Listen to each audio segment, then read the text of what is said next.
Let's go. Wednesday night on a special edition of Dynamite. It's going to be blood and guts after my jerk-off friend, a.k.a. MJF, turned his back on the Inner Circle. It's been a blood feud between the Inner Circle and the members of the Pinnacle. From backstage brawls to Mike Tyson punching out members to a weird but impassioned promo about Jake Hager protecting Jericho from an assassination attempt in Abu Dhabi.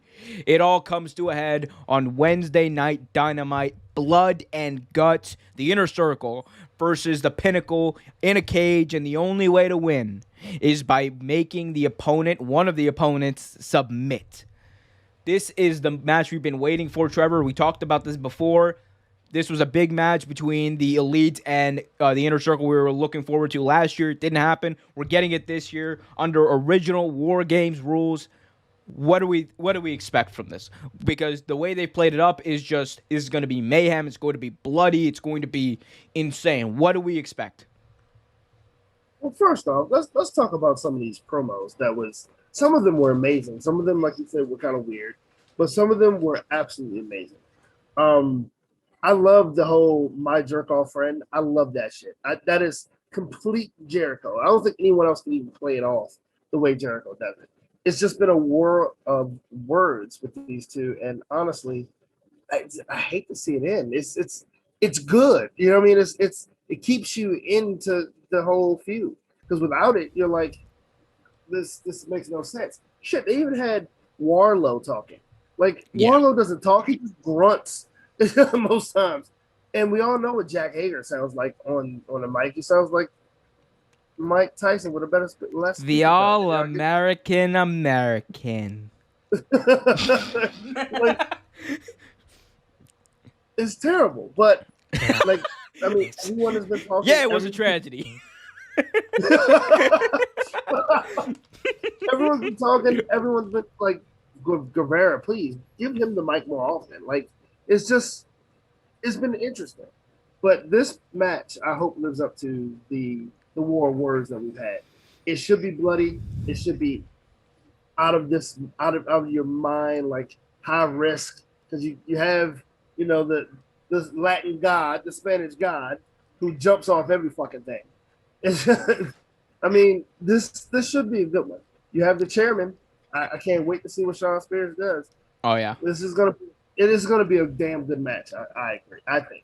It is. And I just want to talk about the promos leading up to this, because those have been spectacular. Like, that's what I'm saying. Yeah, it's great. What I've enjoyed about AEW as of recently was the sit down promos they've been doing.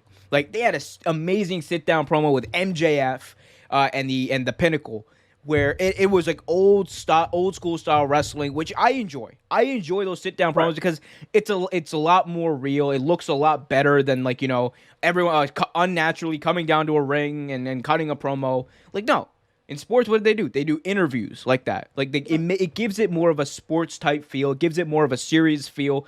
And I think MJF comes across like a superstar, like the dick heel he is. He comes across as the pompous, like, leader of that team, and it just works. It clicks on all cylinders.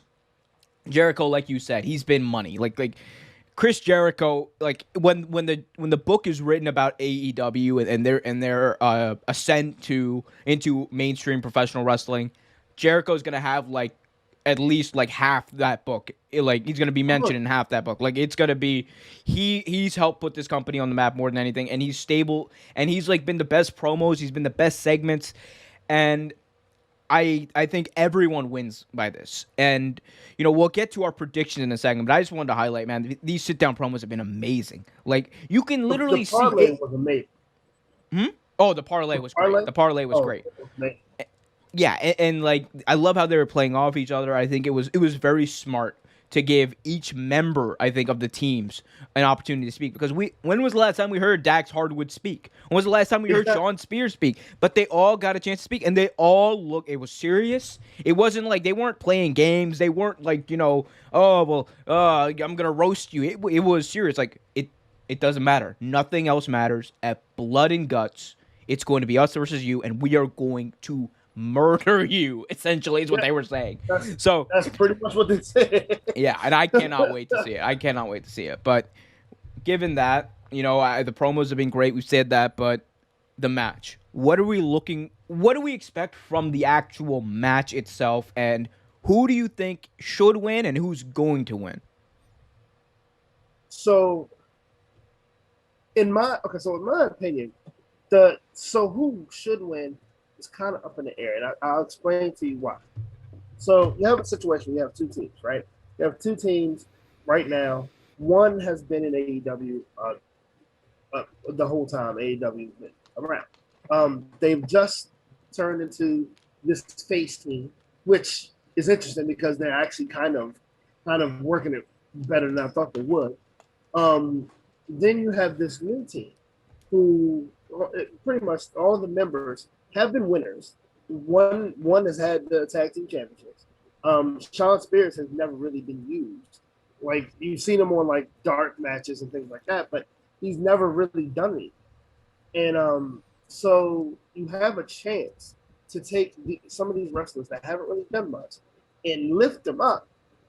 But you also have another chance to make this once heel team and make them one of the biggest faces as far as the team goes in AEW. So you have you have to weigh out your pros and cons. Which one would be better? Do you think making Pinnacle this super like heel team would be better, or do you think making uplifting Inner Circle and making them already what you thought they were, a team of talented professional wrestlers, and making them this supreme face? So to me it really all depends on how the fans play it out. You know what I mean? The attention the fans give, the noise, the ovation, like what team is doing better within the match. I think it's one of those that's going to be called like in the middle of the match, like, hey, so and so, let them win. You know what I mean? Mm-hmm. Because I honestly think it can go either way. Yeah, I mean, for me, I wholeheartedly believe that the team that should win is the Pinnacle, because when you look when you look at it, who needs it the most? Who are we trying to build up the most? The Inner Circle, they are mainstays in AEW. That's guaranteed. The Pinnacle, we've seen them wrestle a handful of times separately. We've never seen them as a unit go out there and have a war like this. So for me, I think the Pinnacle needs it more. They need to establish them as a real threat, because let's be honest about this. MJF, man, he has not been, he hasn't been great in a lot of these matches, right? Or sorry, he's not been great. He's been losing like frequently on pay-per-views. He's been losing a lot of big matches. I think he had one good win against Chris Jericho, but losing against Jon Moxley, he hasn't been featured a lot on AEW television at all. I think somebody pointed out to me he had like 2 matches all year in AEW. So like on TV. So that's very worrisome. Like that is worrisome. Most of them were single matches. They were tag matches. Yep, most of them were tag matches. So when you take all of that into account, I think they should win. And look, if we're talking about, just traditional war games, go back and look at some of the 90s war games that happened. A lot of the times, the heels went in and they won those matches because of the violent nature of it. I mean, the Hulkamania era in WCW aside, forget, I'm talking about from take Hulk Hogan when he came in, and then 1995, completely out of it. Right. The heels a lot of time won those matches. Like there was this one finish, and I think if there's any finish of a previous war games to draw a potential conclusion or a potential finish from, I think it's the one. I think it was 1997 at Fall Brawl. It was the Four Horsemen, who were the faces at the time, going up against the NWO, and this was a great. That's honestly personally my favorite War Games match. And it's because of the ending. The end, as we know, in war games, the only way to win is to submit or have an opponent quit. And what they did was so smart. It was essentially the NWO handcuffed everybody else to the cage. Everyone was handcuffed. It was Benoit, Mongo, I believe it was Arn Anderson, might have been someone else, but while Ric Flair was basically just getting the shit beaten out of him, bloodied. They were ramming the cage door into Flair, and then somebody else quit. And somebody else quit. I think it was Benoit might have like quit on behalf of Flair and on behalf of the team. If there's any finish that I could see like maybe potentially drawing from in the past, I think it's that one. Like imagine that. That is my honestly my fantasy booking for this. Like Sammy Guevara and everyone's tied up, or they're being forced to watch Chris Jericho being pummeled, just decimated, like in a very violent way, like where they're genuinely concerned, and they're forced to quit. And you know what that does? That's more powerful than if they just made somebody submit, like with a regular submission hold, because what that does is it shows that the Pinnacle are violent, like people who can actually overpower you and who are willing to go to any lengths to win. And does it protect the inner circle? Yeah, it also does that.